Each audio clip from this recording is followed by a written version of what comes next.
What's up? This is part 2 of our series on reviews about Ninjak versus the Valiant Universe. Yes! We watched just now episodes 2 and 3, and they were pretty fire. You will have noticed, if you've seen them yourself, that they were significantly shorter than the first episode, which is understandable considering the amount of content, special effects, fight scenes that they put in here. Yeah. They probably have a very limited budget, and what they did with it was amazing. And before we get into that, I first off, I want to do a shout out to subscriber number 29. We have 29 subscribers as of the recording of this video, and whoever you are, we would like to thank you. Thank you for subscribing to the Nerd Still channel. You're part of the cool club now. Welcome to the cool club. Yeah, welcome. And so as far as the story thus far, episode 1. So episode 1 is like an introductory episode, and they brought everybody in. But episode 2 showcases one character, Bloodshot. Bloodshot, the gun-wielding, gray-skinned, red-eyed, immortal, pretty much. You cannot kill him. He will be brought back every single time. He's the Terminator. And he has been portrayed by the one and only David Frank, who plays the Green Rangers and Power Rangers, also the White Ranger, also the Black Ranger. Red Ranger. Both the Red Rangers. Both. He's been a Black Ranger. Yeah. Yeah. He's been, first off, in order, Green Ranger. Then he was the White Tiger Ranger. Then he was the White Falcon Ranger. Then he was the Red Turbo Ranger. Then he was the Red Zeo Ranger. Then, after that, years later, the Black Dino Ranger. Yeah. He has done a fantastic job. It is one of the best fight scenes I've seen in a while. Oh, yeah. I'm putting it up there. I'm going to say that the fight scenes in that episode may possibly be a little higher quality than the fight scenes you would see in something like Arrow. Yeah, definitely. It's very good fight choreography. You can obviously tell that the people in the scene are good at what they do, and it really shows. To be fair, Jason David Frank, he is a martial artist in real life, and actually is an MMA fighter, undefeated as of the recording of this video, I believe. Yeah, he hasn't fought any big names, but when he has gone up to fight, he's won. He is undefeated in his weight class, and he's clearly an incredible actor. He's my favorite Power Ranger of all time. Yeah, he's my favorite. I would say 90% of people who are Power Ranger fans would say he's the reason why they started watching this. If they watch Ninjak, or they would probably say... I wouldn't say that, but I would say about half the people that come to watch Ninjak versus the Valiant Universe would go on there to see that handsome guy up in that top corner there with the bullet hole through his head and that sickly blood-covered grin. Well, the plot of the episode, it gives you a little bit of backstory on how important Ninjak and Neville are to each other. And I personally think that maybe Neville's child is actually Ninjak is the godfather of that child. That's probably the reason why he's so willing to do this. I mean, of course, they're best friends. We're not going to give away a whole lot of the story for the episode because we want you to enjoy it yourself. Of course. But there's a few things that have been showcased in this episode.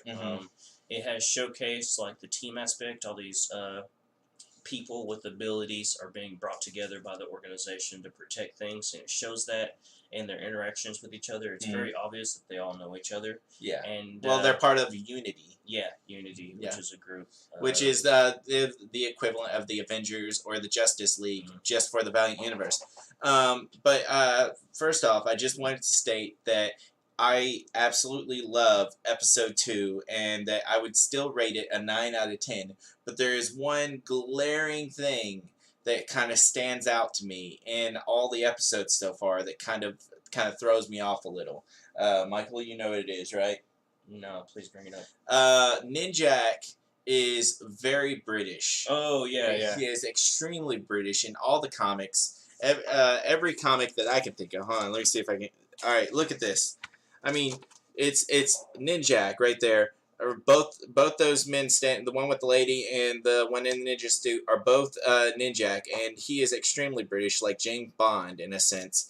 And in this, he is. I guess he has an American accent. Yeah, he's not. He's not like. I think the actor's not even trying to put on a Well, British I accent. think his British accent may be so noticeably bad that he's like, no, it would probably be better we just stick to my normal one. He obviously looks the part, and he looks great in the Yes. suit, and he can obviously fight and do the stunts. So that the choice was a good one, but for the continuity of the story, he does not fit the British role very well. That's okay. It doesn't bother me too much. It's kind of been offset and kind of remedied by the fact that the villain lady is so British, maybe a little too much so. Oh well, like it's in your, she's in your face British. She is just as British in the comics. Trust me. Okay. All right, let's move on. We're going to talk about episode 3. Well, before we talk about episode 3, I just what things did you like about the episode 2? Obviously, I like the fights. I like Jason David Frank's acting. I like all the characters and how they all are very, very well portrayed. I like the visual aspects of it. They obviously spent a lot of detail and like the sequence of events and the choreography when it comes to the scenes and the fighting, and that was highly entertaining. You can like Bat in the Sun. I think they've done action. They shows do superhero past. beatdowns. Yeah, and it obviously shows with their choreography. I mean, that's what they're good at, so that's what they really try to bring to the forefront. And they excel at it. Yeah, exactly. And like, it's not just the choreography. There's like a sequence of events, and there's like a cause and effect thing that has to do with action sequences that kind of really show the plot. So like they really show story progression by what's happening rather than character. You know what I mean? And it's not bad in any shape or form, but it's really cool to watch. I think that if there is one thing Bat in the Sun is good at is not only portraying good fights, but portraying characters as how they were meant to in the comic. Yeah. With the exception of the un-British Ninjak, his character's spot on. Yeah, he is such a big D-bag. He is the hugest of D-bags. No joke. He doesn't care what anyone thinks about him. He prefers to fight alone. Yeah, he's just gonna do what he's gonna do. He will taunt you to hell and back if he feels like it, because that's just what he's gonna do. Well, and yeah. Well, I mean, a good example of that is like he goes to a country that's actually having starvation problems, and he orders from their finest restaurant, but because the lack of food and stuff like that, they have to use used tea bags. And trust me, there is no end to how mad Ninjak was to have to use used tea bags in the finest restaurant in that country. Yes. But yeah, that man's got to have his tea, y'all. Yeah. So yeah, that was the thing about the episode 2. What about episode 3? Episode 3. Okay, so the arc from episode 2 is all about Bloodshot and the conflict with Bloodshot and then the mission that he's given. Not going into too much detail. Not going to say wins, but Ninjak does escape. Yeah, he gets away and he's on the run still. And the very next person to come upon him is the super overpowered Exo Man-O-War, just complete with very series faithful suit. Yeah, it pretty much looks like that. Yeah. It's yellow and blue. It looks just like it's straight out of the comic book. So is every one of them actually. Eternal Warrior. Okay. Oh yeah. His costume is exactly like what you would see in the comic. I think that's a downside for his character though, because a lot of the stuff he's wearing is really bulky. Like they try to make it look good, but you can kind of tell that the material for his costume not actual metal. It's not actual metal, and you can tell it's like, prop stuff to look like the costume. It doesn't look like actual armor. And there's like these little empty metal rings on his shoulder pad that look kind of off a little bit. They may have actually had the metal little things in them at one point. It kind of takes away from his look a little bit, because like you can obviously see that leather chest piece is pleather or something. I'm not sure. It just doesn't look authentic. It doesn't really take too much away from it. Exo Manowar's costume though is very authentic looking. It is very. It looks alien. It's movie quality, like straight up like movie quality costume.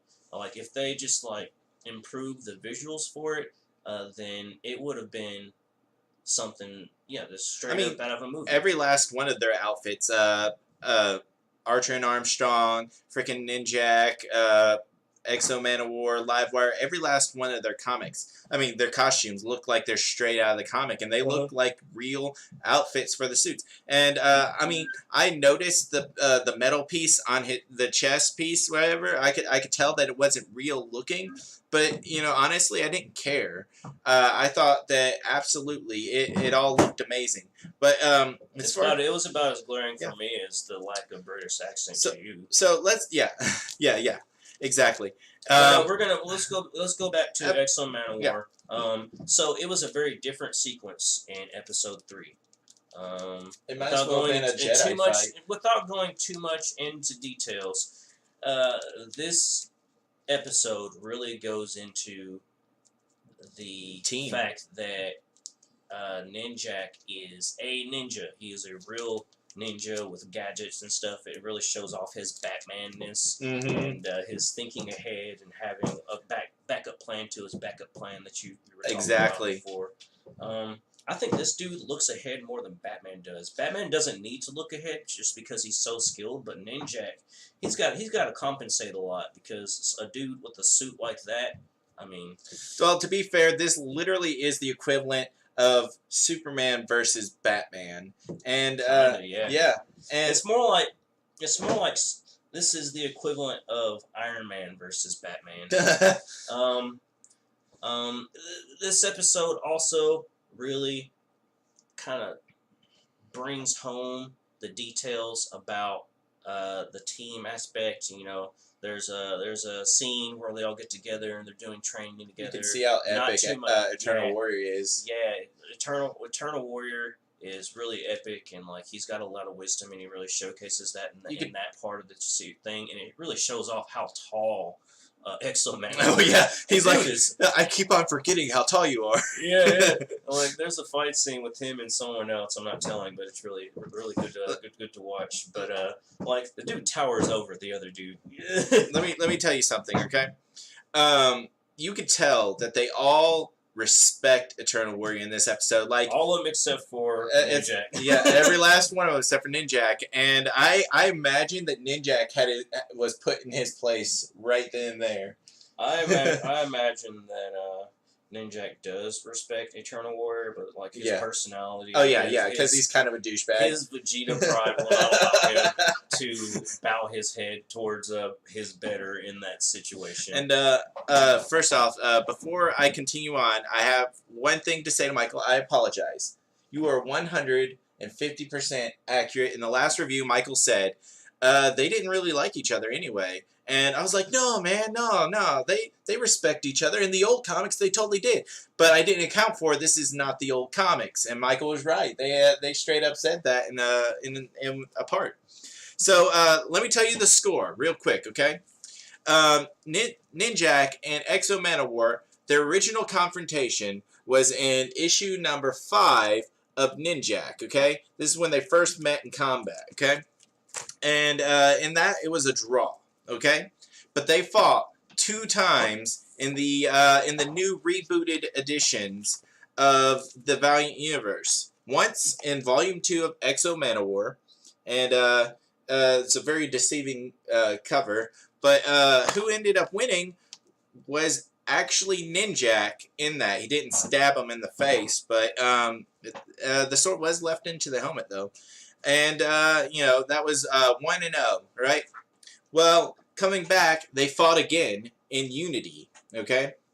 And in Unity, it was such a one-sided fight, it was just crazy. Literally, he knows he's in Exo Manowar finds out that Ninjak is in his ship, and at this point they're all hunting him down. And before Eternal Warrior can radio over to Ninjak, he knows you're there, you should take evasive actions. Before he can finish the word evasive, Exo Man of War was Superman punching Ninjak and broke ribs and his sword, and like the only reason why he survived was because of 5 different things on his suit that kept him alive. And he probably had internal bleeding and stuff like that too. Yeah. But yeah, that fight was one side. So it was 1-1. So this settles who would win in a fight between Exo Man of War and Ninjak. And we're not going to spoil it for you, but it was a good fight. But I mean, if you think about it and you kind of familiarize yourself with what both people can do, then it's not really a head scratcher on who wins. Yeah. But we'll leave it for you guys to discover because it's a very interesting you'll need episode, to watch these shows. And it kind of ends on a slight cliffhanger. Well, I know what's going to happen into the next episode based off of what ended. Yeah. But let's just say we know Shadow Man's going to be in the next episode. Let's just say that you really should not piss off people in this series because stuff's gonna happen. Don't just piss somebody off and expect nothing to happen in the future. Yeah. That's all we're gonna say. Yeah. I'm not gonna say it. I want to say it so bad. Yeah, we want to. There's a reason why these guys are all the top in their fields. Okay. Some of these people will need some anger management classes. And so these episodes are 11 minutes on the episode 2 and 13 minutes on episode 3. Things that we liked about episode 3: the fights, I like the fight. I like the character building above everything, and how they built upon Eternal Warrior and Ninjak's relationship a whole lot in episode 3. What you like about episode 3? I kind of like the banter between some of the characters in the flashback. Mm-hmm. Especially Archer. No, especially Armstrong and Archer. Like, they're the world's greatest superhero team. Yeah, it's really amusing. There's also a scene.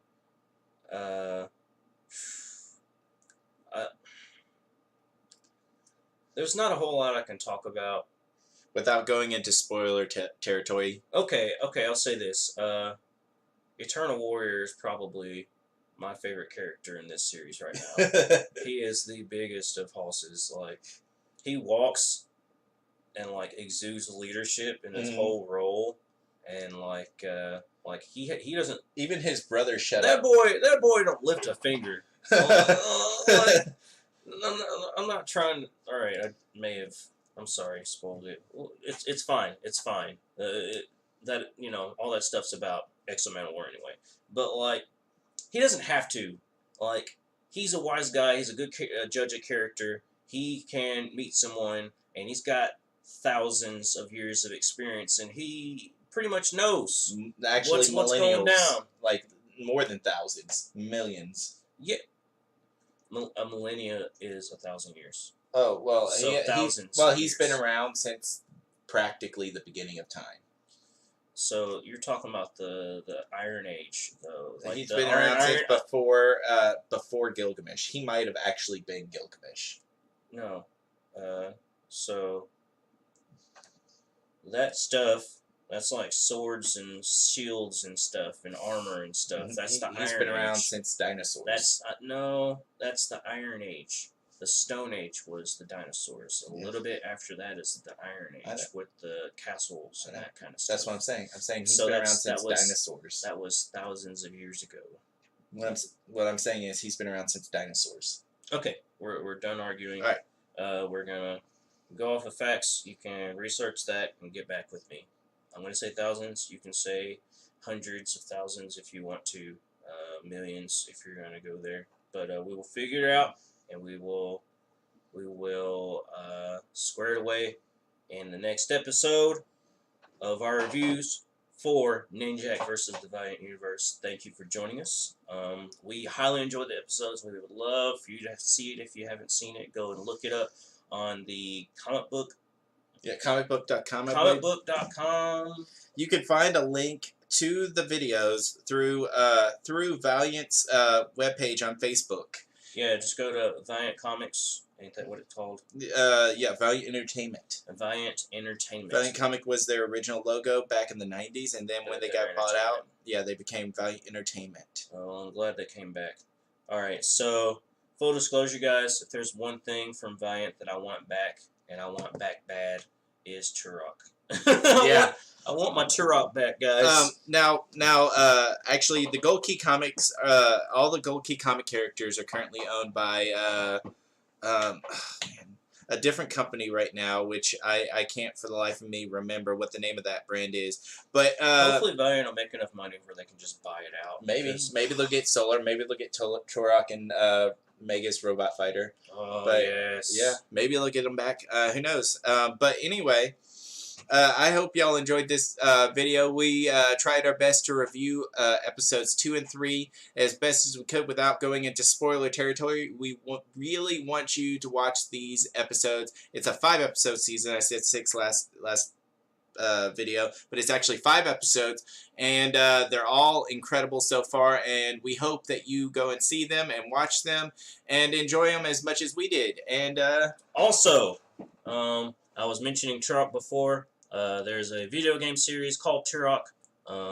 There is a game on Nintendo 64 with a bunch of aliens and dinosaurs and stuff. And there is I was going to get to that. Yeah. Turok is a Native American that went into a mountain range and went into the land of the mystical dinosaurs that are still alive.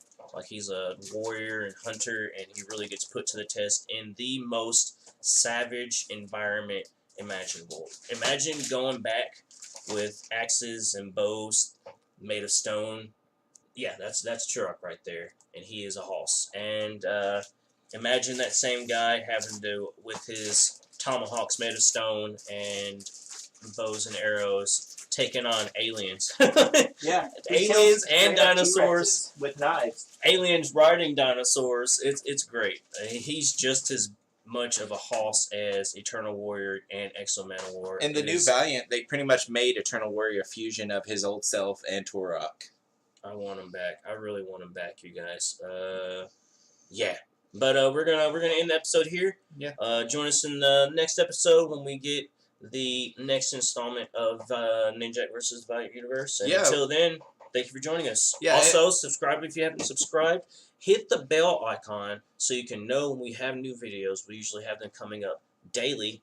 On the daily, we do 5 episodes of one show, Bogus Adventures, and then we have our weekend, which is 2 episodes of the original Mega Man, and then we have 5 episodes of our other series that we have going, which is Hollow Knight. I mean, not Hollow Knight. We don't play that. We play Bug Souls, or Bugborn, as we like to call it. Yes. Yeah, we play Bug Souls. Yeah. But and then we have another 2 episodes of Mega Man Weekend, and then we cycle through them, and we're having a great time with those series. We finished two series so far. For you guys that have not watched our channel so far, we finished, or actually 3. We finished with the girls. We finished Axiom Verge, AM2R, and we also finished with the Freedom Planet. Freedom Planet, yeah. We finished 3 games so far, and we have the full series on our channel. Just go to our playlist and watch all of that. Yeah, and we have other things as well. But go ahead, go in the comment section and comment what you think about Ninjak versus the Valiant Universe, who your favorite Valiant hero is, anything you want. We read them all. Yeah. Like Michael said, subscribe, be part of the cool club, and we'll see you guys later. You know.